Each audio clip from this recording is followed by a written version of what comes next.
Sutton Stracke goes too far during heated face-off with Dorit Kemsley in RHOBH preview. Dorit Kemsley is being transparent, honest, and truthful about her life, and that's rubbing some people the wrong way. One such person is her castmate, Sutton Stracke, and we'll see another heated exchange between them in the upcoming episode. The Real Housewives of Beverly Hills cast had plenty to say about the duo's altercation, calling out Sutton for her low blow directed at Dorit. Episode 5, aptly titled High Horses and Low Blow, picks up after the women return from their first cast trip of the season hosted by Kathy Hilton. The Real Housewives of Beverly Hills cast enjoyed a few days in Oceanside, and the trip wasn't without controversy. Sutton attempted a sisterhood moment on the last night of the getaway, but that went out the window during the ride back home. An argument kicked off between her and Dorit, and viewers are about to find out that their tiff is far from over. Sutton Stracke goes too far during an argument with Dorit Kemsley in the RHOBH sneak peek. A clip for the new episode shows the RHOBH cast at Kyle Richards' Denim and Diamonds party. However, it didn't take long for things to sour at the fancy shindig. In the snippet, it's Dorit versus Sutton as the Southern Belle tells the Beverly Beach star, "You're angry, and you're not angry at me. You're angry at your life. Don't take it out on me." The remark shocks even Sutton's bestie Garcelle Beauvais, who gasps at the harsh comment, since they all know Dorit is going through a separation from her husband, Paul P.K. Kemsley. However, Sutton wasn't done throwing shade at Dorit's situation, telling her, "It is not my fault that you are in the position that you're in." The scene flashes to Kyle's shocked expression and then her confessional, where she exclaims, "Sutton, too far, low blow." Bozoma St. John clocks in and defends Dorit. Dorit's castmates quickly come to her defense, first with Erika Jayne telling Sutton not to say things she'll regret. However, it's newbie Bozoma St. John who clocks in after staying quiet all season observing the women and their drama. Bozoma has gotten close to Dorit, and she calls out Sutton's behavior after Dorit admits that her life sucks and she's not in a good place. "We also can't weaponize in moments of vulnerability," says Bozoma as Sutton tries to deny she did any such thing. "You just did, though," Bozoma retorts. "When you said, 'She's not mad at you, she's mad at her life,' that's weaponizing." "Yeah, it's low," Erika chimes in. It was a crisp Beverly Hills evening, and the opulence of Dorit Kemsley's sprawling backyard was on full display. Twinkling lights draped across towering palm trees, and the soft hum of a string quartet floated through the air. The occasion? A lavish garden party that Dorit had meticulously planned, down to the last monogrammed napkin. But the festive mood would not last long. As with most events in the 90,210, the drama was brewing, and it wouldn't take much for it to boil over, especially with Sutton Stracke in the mix.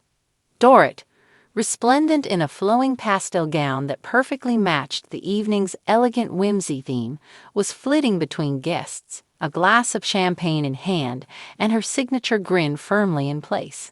Sutton arrived fashionably late, as usual, dressed in a bold floral print that seemed almost too loud for the occasion.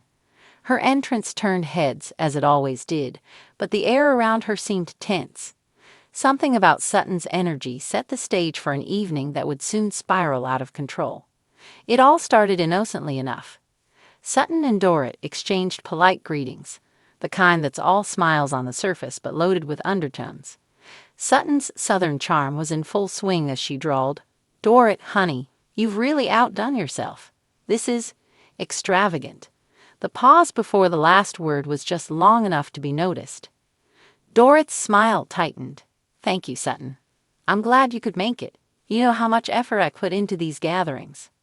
"Oh, I'm sure you do," Sutton replied, her tone sweet but sharp as a dagger. The subtle digs might have ended there if it weren't for Erika Jayne, who sauntered over with her own glass of bubbly and a wicked smirk.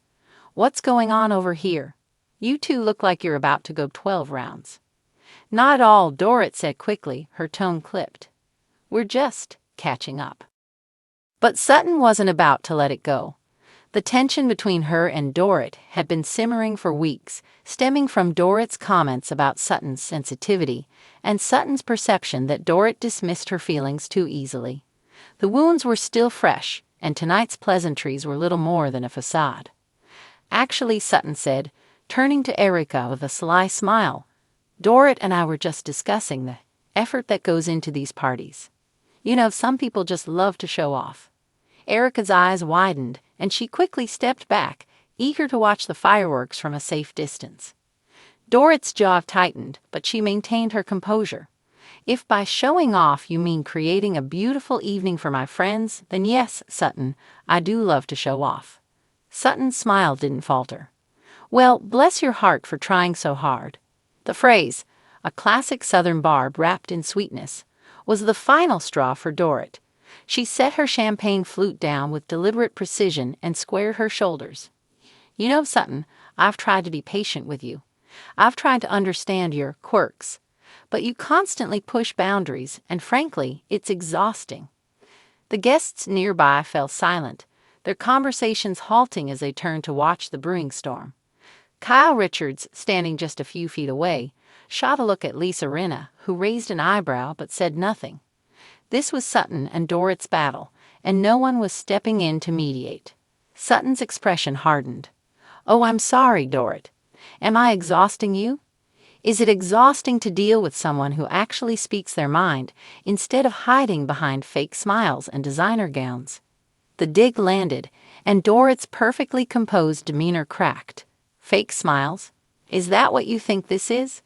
At least I'm not the one who hides behind tears every time someone challenges me. You play the victim, Sutton, and quite frankly, it's getting old." Gasps rippled through the crowd.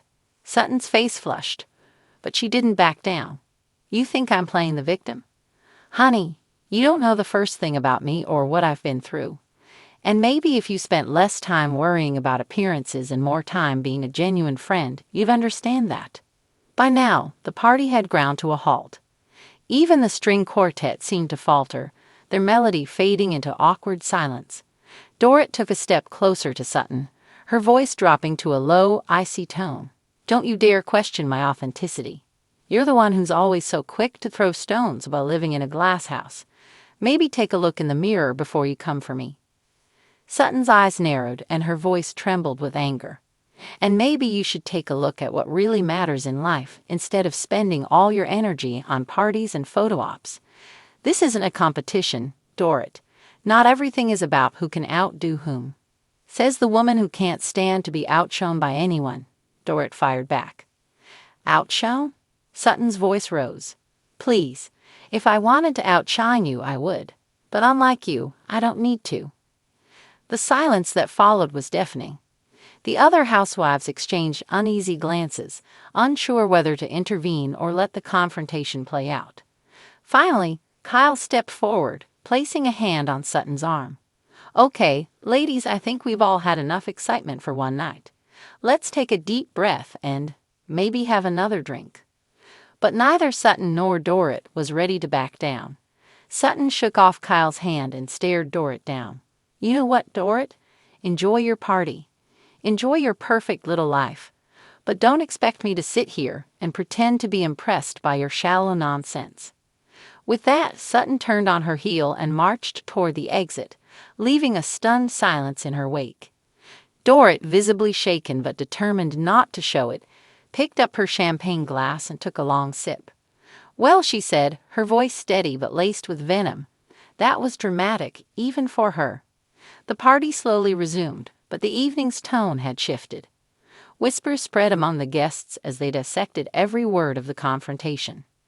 Dorit, ever the consummate hostess, plastered on a smile and continued mingling, though her eyes occasionally flicked toward the door where Sutton had disappeared. Back in her car, Sutton sat silently for a moment, her hands gripping the steering wheel. Tears welled in her eyes, but she blinked them back. "Too far," she muttered to herself. "Maybe. But someone had to say it." The fallout from the night would be explosive, no doubt. But for now, Sutton drove off into the Beverly Hills night, leaving behind a party that no one would soon forget.